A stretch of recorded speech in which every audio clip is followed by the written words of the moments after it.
Ma Mission TV, le miroir du monde. Marché Gambé. Ils avaient conçu pour y avoir 6 000 vendeurs, par exemple. Hein? Mais le lot, ils en ont plus de 25 000 vendeurs. De 6 000 à 25 000 voilà. vendeurs. Est-ce que tu as tout mis, tu as dit, parce que l'État va protéger les 19 000 autres vendeurs au Batigali. Pour protéger ça, tu as modernisé le marché, tu as à 3 000. Au Luké, les bateaux, et après, si vous avez qui me zate, qui me vous a mis un temps où vous avez un commerçant. Tant que vous continuez à subir la concurrence déloyale, vous avez un détail. Tant que vous avez un agent, vous avez un déçu à gouverner à ville Kinshasa et puis à gouvernement provincial. Qui me vous a mis Kinshasa, ils ont mérité ça la bopette. Mon bopette, on est au sein de la moyenne. Vous voyez? Les moyens, on est au et que vous avez la population, vous avez vu la zone Panza. Et vous n'avez pas besoin de commerce parce que dans le secteur informel, tout ça représente plus de 80%. Donc, tout ça contribue à la caisse, c'est-à-dire que les gens indien, pakistanais, ça c'est la macaron, ce soir, la partie il y a un bon cannabis. Ma Mission TV, le miroir du monde. Mbote les sous-suppos tomesani tokutana ka tobetaka masolo atoko botaki kolanda mais tozokutana continuer kaka kokoba na masolo bande ko zami na ba province to pesi mbote bato bazwami na Congo mobimba parce que masolo tokobeta lelo zali masolo oyo etali ba congolais nyoso bande ko bazwami pe libanda mboka ba kolanda na bokebi to pesi mbote parce que tozali ko continuer masolo ya population parlement populaire parlement babola esika obiso babola to vandaka to betaka masolo mboka na biso tala itando oyo batikela biso population to se retrouver pe na masolo mboka ba mboka na oyo tali basango ya lelo esengeli bo baite gouverneur ya ville ya Kinshasa Gentini Ngobila Mbaka azwaka mokano ya kosenga na bato nyoso ba vendeur nyoso oyo bazwami na balabala balongwa bakota na kati po ete bopeto Kinshasa bopeto ezali opération esengeli ebisadema bolandaka ba conséquences oyo bandaka ba beaucoup mestre mosusu ba bandaki musala na mikakatano oyo memelaki population kotumba ba mesa tolobelaki yango gouverneur apesaki 15 jours na ba vendeur nyoso tomoni pe ba vendeur ne ba bosani ba biso ndeko Flavien tozali awa omoni ezali opération Kinshasa bopeto siko ole bozonga pa ndeko Flavien na bakite esengeli to solo na bino na bengi po na bino na poko lelo na koloba mingi te kaka yenda koloba parce que mais tous les la population to bengi président national ya syndicat national ya ba vendeur du Congo c'est-à-dire toutes les provinces président na bango awa ya ba vendeur avec toutes les conséquences ils ont frappé ville à Kinshasa na opération Kinshasa bopeto et sika siège na bango pe zwabi bandeko ya syndicat national ya ba vendeur to beta masolo na mwana mboka Guilain Lo Kofu Mbote ndeko Flavien qui mezali qui mezate qui me vous a ndeni tango bazo ko panzaka biloko ba commerçant tant de continuer à subir la concurrence déloyale ba bazo teka na détail tango ba bourgmestre bazo tindaka ba agent ba vouler ba déçu à gouverner à ville Kinshasa et puis à gouvernement provincial qui me vous a ndeni qui me vous a laté ba pesa ki na ba vendeur 15 jours après ba conséquence o salemaki d'abord na o salemaki soki oki ko résumer ngo moké ba vendeur ya Kinshasa ba benga mo na musa population ba benga c'est vrai mais yo zali président na bango qu'est-ce qui s'était passé exactement tango ba beaucoup mestre ba vu message ya gouverneur ya ville ya Kinshasa ba exécuter ngo na lolenge na bango na ba conséquences nyoso oki ko résumer. Bon, d'abord, biso bat commerçant tout ça qui surpris. Tout le monde a tout le monde sans communiquer, sans nini. Tout le monde a ba policier, ba bourgmestre na terrain, ba comme ko panza ko tout mabilo ya ba commerçant. Ndé au moni et pesi que et appauvri ba to belé. Au moins moi ça te garani ma pas moi ça ni moko, mais soda yé. Beaucoup mais so ba tumbaki. Elle a problème, ils allient na ba commune nini. Oh, ils allient plus frapper na ba dérapage. Makasi ba dérapage makasi za matete, hein? Aujourd'hui donc beaucoup mais ça m'a tété. Ya matete. Kuna indépendant de super puissance les ande kuna. Donc on a pena parquet général ya ba bourgmestre ces ande kuna. Donc yé pena ça des dérapages et les même au film bakanja zwaka. Donc wana ya ngote. Ya yé pena leki. Et aussi commune ya Monga Fola aussi il y a cela nous amena kasa tout le monde qui bazongisa ki bato sima kalamu tout le monde qui bazongisa ki sima et na kitambo tout le monde qui bato maki biloko ya bato na wenza kitambo donc dérapage voilà ndo moni tant que pesi o epesaki ndemo konza ville Kinshasa yego komako ayo sala communiquer na communiquer na asenga na ba bourgmestre na ba commando ba tie na opération na assainissement ba identifier ba marché pirate qui va identifier yango nde ba pesi bato wana délai à 15 jours pour que bato wana basani balongwesa so ba que ba identifier que ba se concerter les commandants à son opération na bourgmestre je sais que bourgmestre a associé pe ba force vive oyo et ça la carte juridiction na ye mais bango basali yango ndenge wana te bango bandi na opération et qui communiquer à gouverneur et après nde yango biso syndicat to singeli na mokonzi ville ya Kinshasa avant makamone esengeli ba convoquer cadre permanent de concertation entre les syndicats l'état hein na ba service na oyo eza kasi na kati ya ville tozaki na RATPK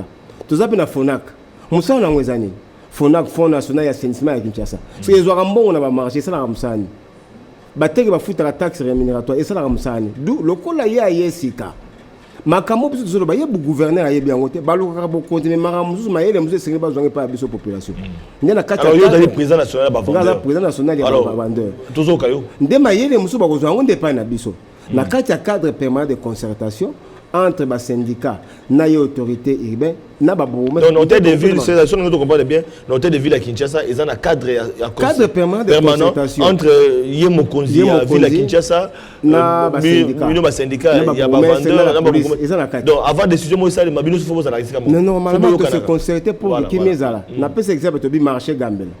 Ils ont construit pour y avoir 6 000 vendeurs, par exemple. Hein? Mais le lot, ils ont plus de 25 000 vendeurs. De 6 000 à 25 000 voilà. vendeurs. Est-ce que tu as tout le monde parce que l'État faut protéger les 19 000 autres vendeurs au Batigali. Pour protéger ça, il y a moderniser le marché, on a à 3 niveaux. Au lieu de bâtons, on a expliqué ce et après, ce qu'on a au Benga. Mais le lot, sont au dans ma gamme, on écoute les policiers congolais, bon. Donc ceux qui 8h 9h beti ba policier ba tiki musala balongo na ba bureau na bango ba koti na ba policier c'est ba policier il y a ba souciat ba policier ba souciat na ba district na ba district ba zo koti na terrain ba ko la mo pa ba commencer ba ngomba ba créer taxe na bango ba autoriser moto ateka ozomona so est-ce que ça ma beza nini ba kondi faut ba ka conséquent na ba arrêter ba za ko signer so na arrêter ba zo teka patente loi congolaise arrêtée à gouverner et ça vous reconnaître les catégories de commerçants sur la voie publique principale et voie publique secondaire. Bandela, na lingala parce que ba mobi pupula, ba yokayo, ba chege, ba romain, ba chailleur, ba fonctionnaire, ba étudiant, ba tout ba kolanda yo. Bandela le retour le basiko. Na la biboye, ni beko ya mboka arrêtée à gouverner la ville de Kinshasa et ça vous reconnaître catégorie à bateki. Arrêtez à gouverner à l'écato Asika. Oui, c'est la continuité de l'administration. Arrêtez à gouvernorat. Et à gouvernorat. Parce que nous avons à Koutia, nous avons taxe à Zozoa. Et ça va arrêter à Kalate. Ce qu'on a mis bien, c'est qu'on reconnaît les catégories de commerçants. Au bateau de Tekana Balabala, non, au bateau de Tekana Balabala, voilà. Bazar reconnu. Nous n'avons pas tant de pays. Mais c'est vrai, surtout, voie publique principale, et la voie publique union sauté. Par exemple, au Quai de Bosso, il y a un triomphal Bosso à Palais du Peuple. Ils ont voie publique principale, mais quand même, on retient un don daté. Parce que si on a non, bâtiment d'État, il y a un voie publique. On a cet exemple, toujours nous venir ça. Hein, ko ba kotia ba bumbu mama sa ope ba kolela mingi wana ba sukola ba ozi ba elengesa na makala kuna mama tie sanya fufu na porte ya lupango na ye yo poliso ke ko panza kuna moto elegaka kutu elegaka na pasi mutu wa kutu elegaka te moyo ko panza kuna pour raison ezana ba acteur o mitu ko kota ka sute ba kota ka sute nzele za na ngoma be mais la mama mateka na bango lelo na Ethiopie mutu ke elegaka nzela na Gambela na sport wana so benga bata ba okende wapi mais pour ça so Congo mbongo na moi oser aussi de tout le monde sans insécurité ce qui veut dire na cadre permanent de concertation wana ndeto ko se concerter pour que l'autorité urbaine a encouragé ba policier ba ko nyoko la population te a lukande site ba tonga pour mettre fin à ce soir na pesa une proposition il y a ancien cimetière à Kasavubu eza munene fallait que ba pesa la sud-africain pour ba tonga Shoprite tu vas passer dans le Libanais à l'espace alors que bana moka bazo repé espace au bako tunga non ancien cimetière ya Kasavubu en face ya Mama Poto bako tunga marché moderne sayo si bako tunga na genre ba marché à liberté parce que soko tali configuration ko bilangeza ba baza bilanga wana to ki mbuta buka ka banda couper wana bato baza ba construction parmi ba site anarchique parce que ça cimetière sayo wana sozana sayo Mama Poto espace wana cimetière tout le monde a gabama basara bilanga mais ce n'est pas vraiment un milieu propice où c'est bato basara bilanga ozomona biso to pesa proposition que na cimetière wana batonga marché moderne na genre ya ba liberté Dans ce cas, bakoza bato bazala babayaka, bato bazala bamola, bato bazala bagambela, hein? Basali marché urbain moderne bati yango wana. Ça va peut ça quand même solution. Mais ceux qui mokonzi a vu la Kinshasa, a une politique de gangsterisme, hein? Avec oui pour bailler ba pena non aza gouverneur, faut appeler ça mitune baba ndako tumba baba ndako panza. 15 jours ils ont conspiré Kalamengité, 15 jours ils ont conspiré Kalamengité parce que déjà arrêté wana oyo les ala qui entériné les 14 mai yango mona zaki prévisible na bengi sibino bandeko ya ba vendeur du Congo parce que moi na musala population na ko mona musika na système ali sur liso déjà to comme déjà ba les 20 to qui na les 30 et ko to kuta na événement o to ko la retour ya kondo tient Tshisekedi pratiquement pe ko la période yo bango sengeli ba relancer ba mouvement na bango ya Kinshasa Bopeto avec ba conséquences ba maman bi pour la kolonga na zela ba ndeko na biso ba chayer ba nani na ville kolonga batou. Alors qu'est-ce que vous préconisez nata onyo sur le président ba vendeur du Congo et le connu au sadi pour été bino le ba vendeur bon le la lobité. D'abord biso esenga ki tout ça l'assemblée générale na biso le 29 mai na salle de fête na moko na ngiringi na kotanga kombote mais par respect ya boye ya ko ya Nkondo le véritable père de la démocratie. Pour moi, papa de la démocratie, c'est rebelle. Hein? Mais le véritable père de la démocratie, dans la vie démocratique du Congo, quand on tient Tshisekedi de Wamoulou, le coup on est les 30 par rapport à l'information, tu vois, une veille, il y a encore, il y a Tshisekedi, tout ça là, mouvement moko, tamsu ba comprendre, on a l'engue moko ya malamote. Ndé to pousser l'Assemblée générale na biso le mercredi le 5 juin. Ndé to ça l'Assemblée générale. Mais to ça la mokonda ville à Kinshasa. La même méthode, le rôle corps, il y a quand on change serait des oeufs les 30, c'est qu'il y a le 29. Et bon, Kinshasa Bopeto quand même il faut Kinshasa Bopeto. Kinshasa ils ont mérité. Déjà la stade de Kona ba foulu ba ndi kolonga longa. Kinshasa ils ont mérité. Maman peut va vendre ba uzapena ba balabala te. To boye comme foire moko bona ba balabala le on parler du peuple le long wana ya lingwala le long. Alors et comme siko zando foire pesa. Non, il y a ceci. Kinshasa ils ont mérité za la Bopeto. Mon Bopeto on est au sama na ba moyen. Ouais, moyen on route à wap. Et que route à la population yoye ville à Zopanza. Et route à pas besoin de parce que biso dans le secteur informel, tout ça représente plus de 80%. Donc tout ça contribue mon la caisse c'est que les même ba indio pakistano bazo ba ça c'est ba makamu sur la carte ya mboka na biso.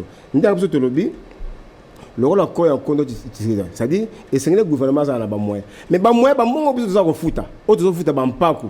Et c'est un bon un peu côté na caisse. Et bien, le service, ils ont appelé, il y a un message, il faut pas la performance. Ils ont appelé, ils ont dit que la ville à Kinshasa.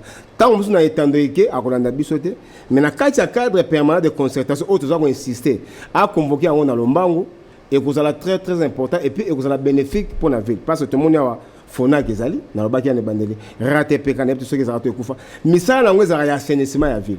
Mais ils ont dit que les commerçants ont fait ça. Ils ont dit pour avoir assaini la ville. Mais si on va penser à des désordres, on va dire que les partenaires à l'État. Nous sommes des partenaires, c'est un solo là. Mais est-ce que les vendeurs peuvent avoir un message à mon conseiller ya ville à Kinshasa ou à Sengi na bavoie nous constater en gopé bazalaka ba côté na zelo na potopoto ba côté kaka place wana alors mbela mokonzi ya ville à Kinshasa est-ce que batuna yo oko kamba pour la président national ya Congo to bita masula ville à Kinshasa est-ce que ba si ba comprendre vision ya gouverneur et puis baza conséquent na oyo à respecter mi be côté à kokuta na nini. Non il y a c'est jusqu'à présent ba commerçant ba comprendre vision ya gouverneur parce qu'il n'y a pas une bonne communication. Vous voyez, tant il y a bengi ba bourgmestre, ba soyena ba bourgmestre na niveau hôtel de ville. Makambo ba sololi, biso ba commerçant to yebite et puis ba bourgmestre tant ba zongi na ba entité na bango. Bourgmestre mo côté a bengi si population na commune na ye. Passe la restitution. Abandiga allez. Abandiga ba moko fanda ukamate. Alors na niveau ba commune ba salle de réunion ezali. Chaque commune ezala ba salle de réunion oyo ba ko benga population ke mokondi ya commune songolo a bengi si population na ye botala to na hôtel de ville ko ba na micro mais quand même oyo ba ko respecter mi be côté ba ko sanctionner. Bon, moi ba vendeur on ba ou le lapin na yote. Biso to boy chasse à la sauvage. Biso to lingi d'abord mokondi ya ville à Kinshasa a convoqué réunion à cadre parce que ba texte même ba to zoma ba zo benga na boulevard ba ko benga na bango parce que arrêter à gouverner ils ont reconnaître commerçant ambulant. Commerçant ambulant zanan. Asa mutu azo tambo sa biloko. So soki yo lobi ke bon mutu aza par exemple na malueka. Ah mutu azo teka moi makasu na ye akota ville te. Est-ce que soko côté na super marché okota likasu. so ko na supermarché ko ta kimbiolong o ko tango te vous comprenez mais muto azana moi ba kesa bango amga côté boulevard Bobouile tout ça na parterre te constitution en boka biso lobi congolais nyo azana droit ko circuler librement sur toute l'étendue du territoire national mais ce que muto azana moi azoteka moi le cas na ye hein yo sur au monika na boulevard la police elandi ekangi mais l'état zo reconnaître ba tuana ba commerçant ambila na kati ya mibeko donc na mibeko amboka ba reconnaître ka ba commerçant ambulant ba chayer voilà donc ba chayer ngai ba chayer ngai donc ba kangaka bango illégalement bande ko nanga ba chayer na mibeko ba reconnaître bango ba mibeko eza baza kimbuta ko benga na mais ba kangaka bango illégalement ezaka ko trésor bango azana moi ba sachet na bani ba kangi bango ba quand même na centre ville lokola ville à Kinshasa côté ka ba sachet mai c'est vrai mboka na pasi na habité yo zali président ba vendeur est-ce que ko pesa image ya malamu et pas ba paya de ba bande ko na biso ba chayer en tout cas bande ko ngai o bakolanda nga babi ke nga zama musala na bango na kolobela bango ba romain o ya biso batekaka wana moi ba papier mouchoir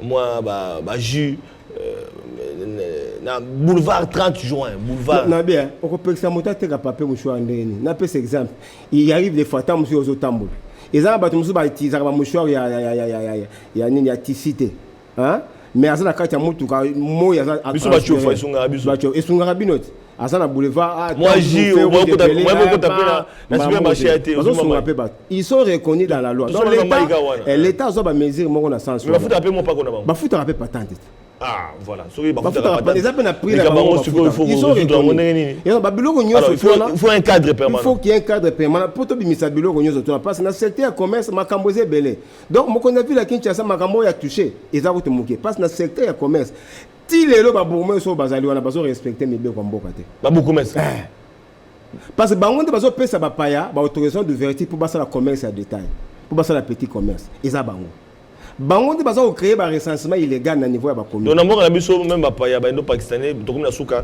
ba indien ba ndeko ba otali banda ba yena mboka na biso quand même ba sepeli na patrie na biso ko songa biso commerce à détail et pekisami ba pekisi commerce à détail mais l'état a fait ça champ d'action. Voilà. Dans quelques activités, dans la pièce de rechange, hein, et à côté de la pièce de l'État autorisé par nous demandons dans supermarché, Fungwami, dans la victoire, dans la commune presque, bazawa, dans la détail. Après ça, on autorisé par supermarché, mais supermarché la configuration d'un bango bazozo là.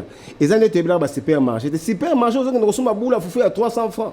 Quand on a battu à 500 francs dans supermarché, ils ont raté.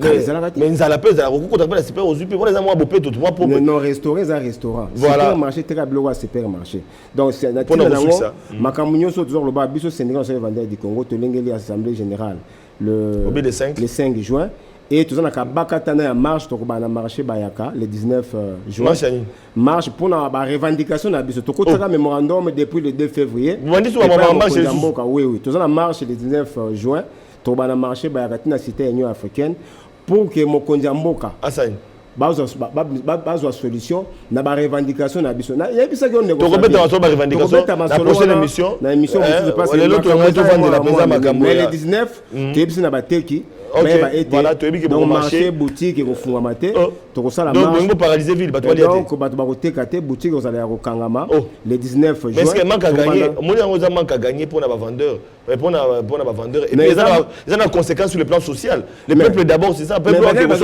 qui le bokangi ba magasin pour peuple ali banane bazo subir conquête de la donc ils jouer rôle là-bas il y a impérialisme société le la prestige Congo za société te kotanga ba société ba communauté ateka prise mo interrupteur mo mais za société donc ba ko teka prise ba ko teka kotanga ba kombo na ba société comprendre bazo teka prise mo voilà bande ko balandi yo ndimi kadeko compte za ya l'état mais biso teke ko futa impôt hein basi nga biso frais bancaire alors que compte déjà à l'état et ça la maraté frais bancaire oui OK on fout un impôt na DGI hein OK on fout on a cadre DGI a reçu la note ya perception mais tant que OK na cadre fout na caisse na compte ya l'état basi nga fout frais bancaire 12 000 15 000 20 000 30 000 et qui n'a qu'à décote nous a compté à l'état mais est-ce que muto a ko futa le peuple d'abord donc makamose belé donc c'est tata mo kondia mboka afon la miso biloko belé bimi avant ya ezalaki te ezalaki te eza biloko babimisi ntango ya komi babimisi yango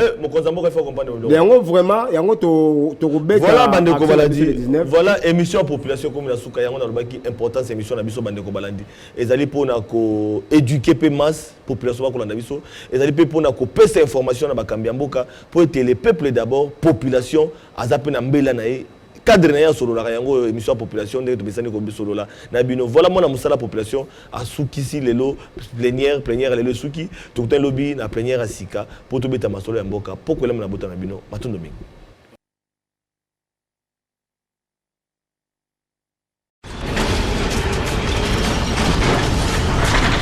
Ma mission TV, le miroir du monde.